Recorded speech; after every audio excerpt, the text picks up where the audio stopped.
Have you ever wondered what lessons you would share if you knew your time was running out? Today, we are exploring one of the most touching and life-changing stories ever told. Welcome back to Book Summaries channel. Today, we're diving into Tuesdays with Morrie by Mitch Albom, a memoir that captures the final lessons of a dying professor to his former student about how to truly live. The story begins by introducing the relationship between Mitch Albom and his favorite college professor, Morrie Schwartz. During Mitch's graduation in 1979, he promises to stay in touch, a promise he eventually fails to keep as he enters the professional world. The curriculum described here isn't one found in a traditional classroom, but rather a final course on the meaning of life. This class takes place in Morrie's study, involving only one student and one teacher. There are no books required, but the subject matter is profound and universal. Morrie is diagnosed with ALS, a brutal disease that slowly withers the body while leaving the mind sharp. Instead of retreating in shame, Morrie decides to make his death his final research project. He wants to show the world that dying doesn't have to be a source of fear or uselessness. This sets the stage for a series of meetings that will bridge a 16-year gap between the two men. It is an invitation to look at life through the lens of impending mortality. In this chapter, we learn the details of Morrie's diagnosis and his initial reaction to the death sentence of ALS. Morrie notices something is wrong during a dance at a church.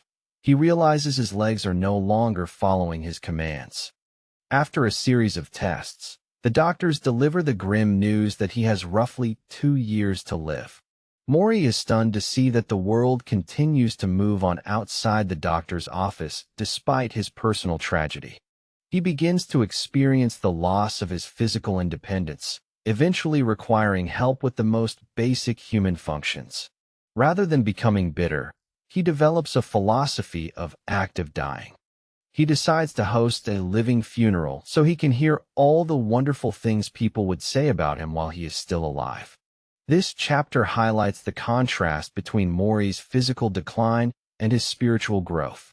It serves as a wake-up call that time is the only truly finite resource we possess. Morrie chooses to use his remaining days to connect with people rather than mourning himself. We are introduced to Mitch Albom's life as a successful sports journalist in Detroit. Mitch has become the very person he promised he would never be, a man obsessed with money, fame, and professional achievements. He works constantly, covering sports events around the world, and has little time for deep personal relationships or reflection. One night, while flipping through TV channels, he sees Morrie being interviewed by Ted Koppel on Nightline. This sudden encounter with his past forces Mitch to confront the person he has become. He realizes he has traded his soul for a paycheck and has lost touch with the values Morrie once taught him. Seeing his old professor looking frail and old stirs a deep sense of guilt and curiosity within Mitch. He decides to fly to Massachusetts to visit Morrie, though he feels insecure about his own life choices. This meeting marks the beginning of Mitch's transformation from a materialistic reporter to a compassionate observer. It emphasizes how easily we can get lost in the rat race if we don't have a mentor to guide us back. This chapter focuses on the famous Nightline interviews that brought Morrie's story to a national audience. Ted Koppel, a high-profile news anchor, visits Morrie's home to discuss what it's like to face death. Initially, Morrie is unimpressed by Koppel's fame and treats him with the same blunt honesty he gives everyone else. He tells Koppel that he is a narcissist, but quickly moves into discussing the essence of humanity. Morrie shares his fears about the disease, specifically the day he will no longer be able to wipe his own backside. The interview is a hit because Morrie speaks about death without the usual euphemisms or terror. He explains that once you learn how to die, you learn how to live. This national exposure is what eventually leads Mitch back to Morrie's doorstep. The audiovisual element serves as a metaphor for how we view life through a screen versus experiencing it in person.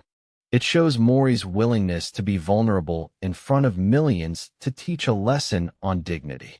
Mitch arrives at Morrie's house for the first time in 16 years and finds himself frozen with hesitation. He is on his cell phone, conducting business, while Morrie waits for him in a wheelchair on the lawn. When they finally embrace, Mitch feels the thinness of Morrie's frame and the reality of the illness. Morrie immediately jumps into deep conversation, ignoring the superficial small talk that Mitch is accustomed to. He tells Mitch that he is dying and asks if he should tell him what it's like.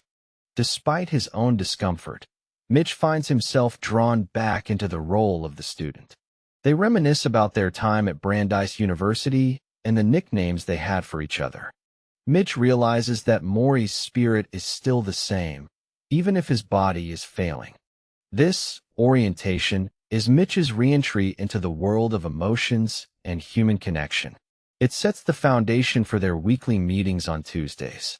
Mitch returns for a second visit, and they establish their routine of meeting every Tuesday. Morrie explains that Tuesday was always their day together in college, and it feels right to continue that tradition. Mitch begins to bring food every time he visits, a gesture that symbolizes his desire to provide comfort even though Morrie can barely eat. They talk about the world's obsession with trivia and how people fill their lives with meaningless things. Morrie notes that most people are walking around like they are sleepwalking because they haven't confronted their own mortality. He teaches Mitch that the secret to happiness is to create your own culture rather than following the one society dictates. Mitch finds himself looking forward to these Tuesdays as an escape from the frantic pace of his daily life. He begins to see Morrie as a living bridge between life and death. The classroom is no longer a building, but a space of shared honesty. Mitch starts recording their conversations to preserve the wisdom Morrie is imparting. On the first Tuesday, Morrie and Mitch discuss the state of the world and our capacity for compassion. Morrie points out that the news is full of tragedy, but people often watch it with a sense of detachment. He, however, finds himself crying for people he doesn't even know because he now feels their pain more deeply. Morrie explains that the most important thing in life is to learn how to give out love and how to let it come in. He believes that love is the only rational act, and that without it, we are like birds with broken wings. Mitch realizes that he has spent years protecting himself from love by focusing on his career. Morrie's perspective challenges this survival of the fittest mentality that Mitch has adopted. They discuss the concept of detached involvement, where one cares deeply but doesn't let the ego get in the way. This lesson focuses on the idea that we are all connected in a web of humanity. It encourages the audience to stop ignoring the suffering of others and start embracing empathy. The second Tuesday addresses the common human tendency toward self-pity.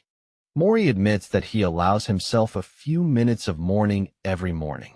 He cries for his lost mobility and his fading life, but then he stops and turns his attention to the good things remaining. He refuses to spend his entire day in a state of misery because it wastes the time he has left. Mitch is amazed by this discipline, as he knows people with far fewer problems who spend all their time complaining. Morrie teaches that while it is important to acknowledge our pain, we must not let it consume our identity. He emphasizes that being a professional victim prevents a person from seeing the beauty in others. This lesson is particularly powerful given Morrie's deteriorating physical state. He shows that control over one's attitude is the ultimate freedom. The chapter encourages us to give ourselves a limit on negativity. Once the timer is up, we must focus on contribution and gratitude. On the third Tuesday, Mitch brings a tape recorder, feeling a sense of urgency to capture Morrie's voice. They discuss the concept of regrets and how our culture discourages us from reflecting on them until it's too late. Morrie points out that we are constantly told to look forward and don't look back, which stops us from learning from our mistakes. He suggests that if we were all aware that we were going to die, we would live very differently. We would focus on the things that truly matter rather than the distractions that fill our schedules. Mitch begins to make a list of topics he wants to ask Morrie about, including death, fear, aging, and greed. He realizes that Morrie is providing the clarity that his own life lacks. This session acts as a catalyst for Mitch to reevaluate his own life path. It teaches that looking at our regrets isn't about guilt, but about course correction. By acknowledging what we wish we had done differently, we can change our behavior today. The fourth Tuesday contains one of the most iconic lines of the book. Once you learn how to die, you learn how to live. Morrie explains that everyone knows they are going to die, but nobody believes it. If we truly believed our time was limited, we would stop chasing the wrong things. He suggests a daily practice of imagining a little bird on your shoulder asking, "Is today the day? Am I ready? Am I doing everything I need to do?" This awareness of death acts as a filter, stripping away the trivial and leaving only the essential. Morrie notes that people spend their lives accumulating things as if they could take them with them. He argues that the only thing that survives death is the love we leave behind. Mitch realizes that his own life has been a frantic attempt to ignore the inevitable. This lesson is motivational because it frames death not as a tragedy, but as a teacher. It pushes the listener to live with intention and urgency. On the fifth Tuesday, the conversation turns to the importance of family. Morrie believes that family is the foundation of a meaningful life because it provides a spiritual security that nothing else can. He says that while friends are wonderful, they are not the same as having someone who will stay by your bedside until the very end. Morrie reflects on his own children and how much joy they bring him, despite the pain of leaving them. He also tells Mitch about the loss of his own mother when he was a child, which left a permanent hole in his heart. This loss taught Morrie that love is the only thing that fills the void left by death. He advises Mitch that having children is a unique experience that teaches you how to truly care for another human being. Mitch, who has been hesitant about starting a family, begins to see the value in deep, permanent bonds. This chapter emphasizes that without the support of family, we are spiritually homeless. It encourages us to cherish those who are closest to us. The sixth Tuesday focuses on the management of emotions and the concept of detachment. Morrie is experiencing more frequent coughing fits, and the disease is moving into his lungs.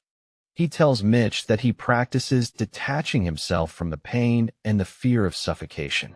To detach, he first allows himself to fully experience the emotion, whether it is fear, loneliness, or grief, and then he lets it go.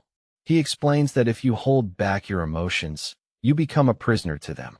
By diving into the emotion, you eventually recognize it and can say, "Okay, that was fear, now I'm moving on."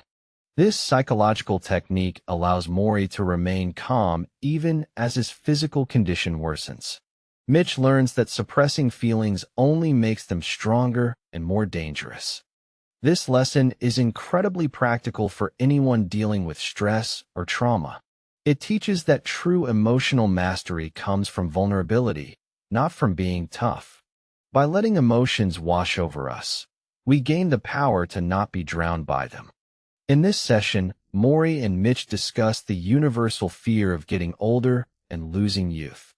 Morrie observes that our culture worships youth and treats aging as something to be ashamed of.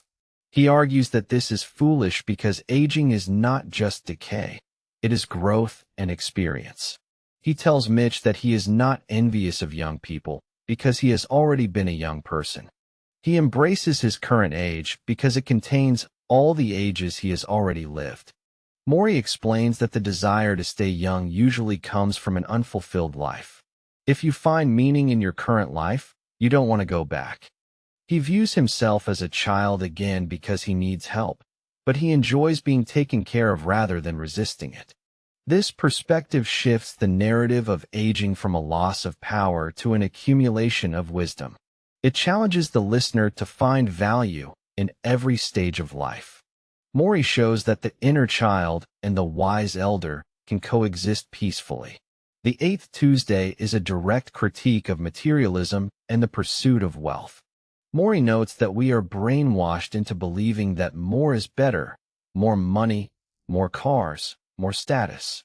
He asserts that people try to fill their internal emptiness with material things, but it never works. You can't substitute wealth for love or gentleness. Morrie teaches Mitch that the only things that provide real satisfaction are offering others your time and your talent. He encourages Mitch to be fully present with people, which is the greatest gift one can give. Mitch reflects on his own life in the media, where he is constantly surrounded by symbols of status. He realizes that none of the wealthy people he covers seem as happy as Morrie, who owns very little. This lesson is a powerful reminder that our value isn't measured by our bank account. It pushes us to invest in people rather than objects. True abundance is found in the richness of our interactions. During the 9th Tuesday, Morrie's condition has deteriorated significantly. He is now confined to his bed. They discuss the idea that even after we die, we live on through the people we have influenced. Morrie famously says, "Love is how you stay alive, even after you are gone." He isn't worried about being forgotten because he has invested so much of himself in others. He tells Mitch that he wants his tombstone to read "A teacher to the last." This chapter explores the concept of legacy and the ripples we leave behind in the world. Morrie explains that when we love others, we leave a part of our soul with them. This is why death ends a life, but it does not end a relationship. Mitch begins to understand that his Tuesdays with Morrie will continue long after Morrie is gone. This lesson provides comfort to anyone grieving a loss. It suggests that our connections are eternal if they are rooted in genuine care. On the 10th Tuesday, Mitch brings his wife, Janine, to meet Morrie. Usually, Janine is shy around strangers, but Morrie's warmth instantly puts her at ease. They talk about the importance of marriage and why so many people in Mitch's generation struggle with it.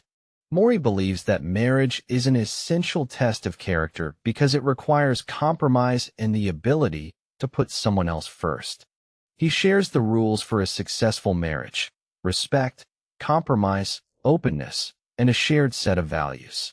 Most importantly, he says you must believe in the importance of your marriage. Morrie has been married to his wife, Charlotte, for 44 years, and she has been his rock through his illness. He warns that if you don't have these elements, you are in for a lot of trouble. This chapter emphasizes that deep commitment is a skill that must be practiced. It serves as a guide for building lasting, healthy partnerships. The 11th Tuesday focuses on society's influence on the individual. Morrie argues that our culture makes people feel bad about themselves because it focuses on the wrong things. He tells Mitch that we must be brave enough to create our own culture. This doesn't mean ignoring the laws of society, but it means choosing your own values regardless of what the media says. Morrie points out that most people are mean not because they are evil, but because they are threatened and fearful. If you don't fit into the narrow definition of success, the culture makes you feel like a failure. Morrie encourages Mitch to build a little subculture around himself consisting of love, compassion, and shared work. He believes that the big things like politics and economics are less important than how we treat the person standing next to us. This lesson is a call to intellectual and emotional independence. It empowers the listener to define success on their own terms. On the 12th Tuesday, Morrie stresses the importance of forgiving others and ourselves before it is too late. He shares a story about a friend named Norman with whom he had a falling out years ago. Norman reached out to reconcile several times, but Morrie's pride kept him from responding. Now that Norman has died, Morrie lives with the regret of never making peace. He tells Mitch that holding on to grudges is a waste of energy and a burden on the soul. We must forgive others for their human failings, and we must forgive ourselves for the things we didn't do. Morrie emphasizes that pride and vanity are the biggest obstacles to a peaceful heart. Mitch realizes he has many small resentments in his own life that he needs to let go. This lesson on forgiveness is vital for mental health and spiritual growth. It reminds us that life is too short to stay angry. Forgiveness is a gift we give to ourselves. The 13th Tuesday is one of the most poignant moments in the memoir. Mitch asks Morrie what he would do if he were healthy for just 24 hours. Instead of imagining something grand or exotic, Morrie describes a simple, ordinary day. He would wake up, exercise, have a lovely breakfast with friends, go for a walk, have a nice dinner, and go dancing. Mitch is stunned by the simplicity of Morrie's perfect day. It highlights how much we overlook the beauty in the mundane while we are healthy. Morrie is teaching that the good life is right in front of us if we would only pay attention. We don't need to fly to the other side of the world to find happiness. They also discuss the burial process, and Morrie chooses a spot on a hill under a tree. He tells Mitch to come there on Tuesdays and talk to him. This chapter is a beautiful meditation on the value of the present moment. It encourages us to find extraordinary joy in our ordinary routines. The final Tuesday is the day of their last goodbye. Morrie is very close to death. His breathing is labored, and he can no longer move. Mitch sits by his bed and holds his hand, finally overcoming his fear of physical intimacy and emotion. Morrie whispers that Mitch is a good soul and tells him that he loves him. For the first time, Mitch cries openly in front of his professor, fulfilling a goal Morrie had set for him years ago. There are no more lessons or recorded conversations. There is only the presence of two friends saying farewell. Morrie's final lesson is one of pure, wordless connection. He shows that even at the very end, a person can still provide peace and comfort to those they love. This chapter is the emotional climax of the book. It demonstrates that the student has finally learned what the teacher was trying to convey. The circle of life and mentorship is completed in this quiet, painful, and beautiful room. The final chapter describes Morrie's passing and his funeral. Morrie died on a Saturday morning with his family nearby, choosing a moment when they had briefly stepped out of the room to pass peacefully. Mitch notes that Morrie likely wanted to spare them the trauma of his final breath. The funeral is small and private, just as Morrie wanted. Mitch reflects on the fact that he continues to have conversations with Morrie in his head, especially on Tuesdays. He realizes that the book he has written, this very memoir, is their final thesis project. Mitch has successfully changed his life. He has reconnected with his brother and shifted his priorities away from the hollow pursuit of fame. He concludes that there is no such thing as a too late in life until the very end. The book ends with a tribute to the power of a great teacher.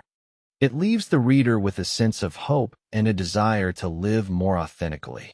Graduation is not an end, but a beginning of a new way of being.